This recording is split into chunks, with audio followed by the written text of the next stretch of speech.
ব্রাহ্মণ ঘরে জন্ম, কিন্তু মদিনা ছাড়া মদ পাপ ছাড়া আর কিছু জানে না। আর এই কথা যখন নিত্যানন্দ প্রভু শুনেছেন, তার হৃদয় খুব দয়ার ভাব। তিনি বলছেন, হরিদাস, তোমাকে 22 বাজারে বিধর্মীরা বেত্রাঘাত করলো, তবু তুমি তাদের ক্ষমা করলে। তুমি আজ এই দুইজনকে তুমি কৃপা করো।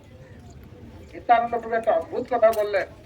আজ এই জগাই মাঠে এত পাপী, যাকে দেখে লোকেরা এত অপবিত্র বোধ করে, একটা তার দৃশ্য দেখলে তো নিজে অপবিত্র হয়ে যাওয়া হয়।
সমন্বয়ে গঠিত পদ্ম ফুলের পাপড়ির মতো 9টা পাপড়ি, মাঝখানে কর্ণিকা।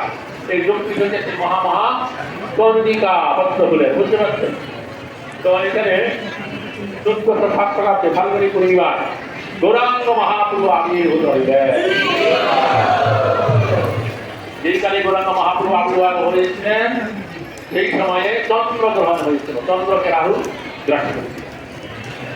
তো আমাদের বৈষ্ণব কবিরা বর্ণনা করেছেন, আমাদের গৌরাঙ্গ মহাপ্রভু হচ্ছে কি অকলঙ্ক, নিষ্কলঙ্ক। আর যে আকাশে যে চন্দ্র উঠেছে, চন্দ্র হচ্ছে সকলঙ্ক। বললেন যে নিষ্কলঙ্ক, অকলঙ্ক গৌরচন্দ্র দিলা দর্শন, আর সকলঙ্কে চন্দ্রে আর নিষ্কলঙ্ক গৌরাঙ্গ মহাপ্রভু, অকলঙ্ক গৌরাঙ্গ মহাপ্রভু যেহেতু আবির্ভূত হয়েছেন, তাই কলঙ্কযুক্ত চন্দ্রদেব তিনি লজ্জা মেঘের আড়ালে ঢুকিয়ে পড়লেন, অদৃশ্য হয়ে গেলেন। তো এই যে আকাশে যখন চাঁদ ওঠে, তখন দেখবেন কালো কালো টুক দাগ আছে, এটা হচ্ছে তাদের কলঙ্ক। কেন তাদের এরকম কলঙ্ক হলো? কাহিনীটা বললো, এটা হচ্ছে কি এই চন্দ্রদেব দপ্তর 27টা কন্যা বিবাহ করেছে, বুঝতে পারছেন? 27টা পত্নী নিয়ে ঘর সংসার করবে। এই যে 27টা পত্নী, তারা এত সুন্দরী, এই জগতে পুরো রমণী এত সুন্দর হতে পারে। এইরকম 27টা পত্নী নিয়ে ঘর সংসার করা সত্ত্বেও তার এই স্ত্রী সঙ্গ করার বাসনা দিতে হবে। সে কি করেছিল? এখন তার গুরু পত্নী, যেখান থেকে বৃহস্পতি তার পত্রিকা হয়েছে। এই জন্য তার গায়ে কলঙ্ক হলো। তখন সেই গুরুদেব বৃহস্পতিটা জানতে পেরে তাকে অভিশাপ দিয়ে দিল যে তুমি অধিক সমান হয়ে যাও, তোমাকে আর কেউ দেখবে না, তুই যখন তখন যাত্রার কাছে গিয়ে অপকর্ম করতে পারবে।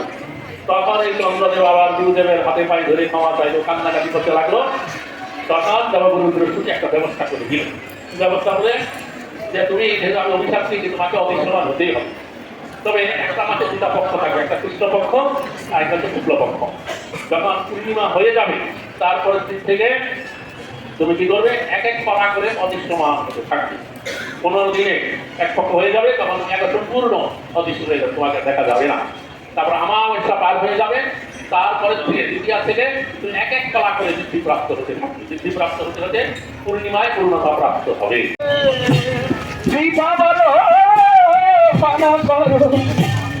আমি বড় দুঃখে রাম রাম রাম হরে হরে হরে কৃষ্ণ হরে। সকলে আগে আসুন, আরো আগে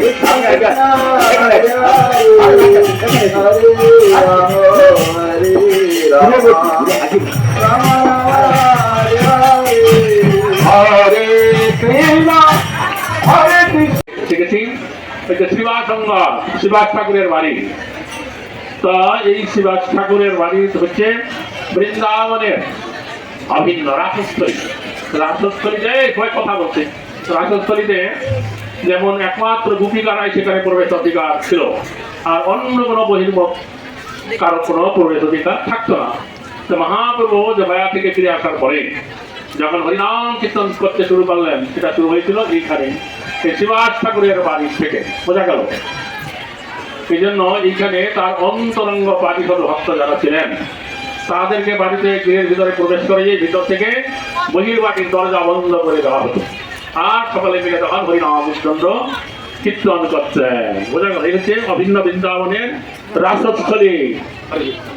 আচ্ছা, তো এই শিবাস ঠাকুরেরা 4 ভাই ছিল, শ্রীরাম, শ্রীনিধি, শ্রীপতি, বুঝতে পারছেন।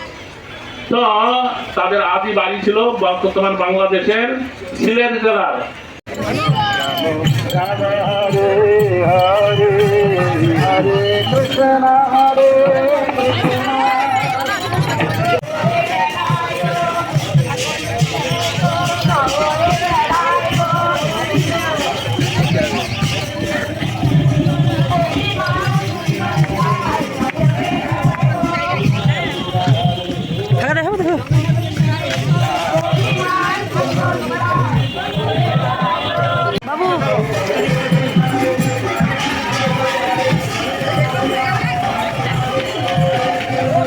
জুতো খোলো, জুতো খোলো, জুতো জুতো জুতো খোলো।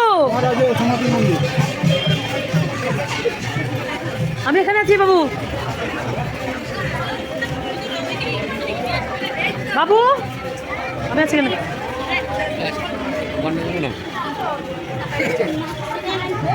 হাই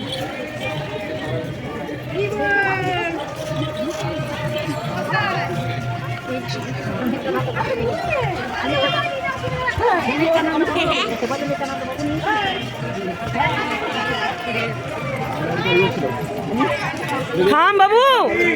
হাই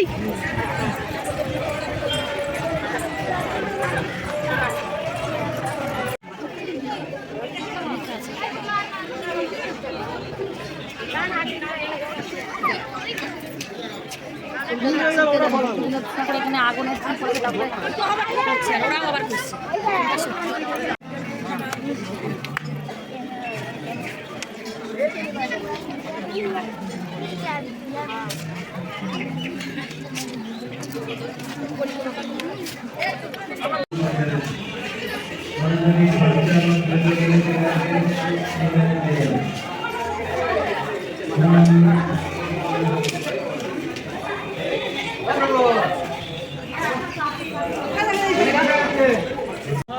খাও দিয়ে নিলাম, পরে বুঝতে পেরেছি তখন স্মরণে বলেছিল যে প্রভু আপনি কৃপা করে আমাকে আরেকবার আমার সেই প্রভু রামচন্দ্র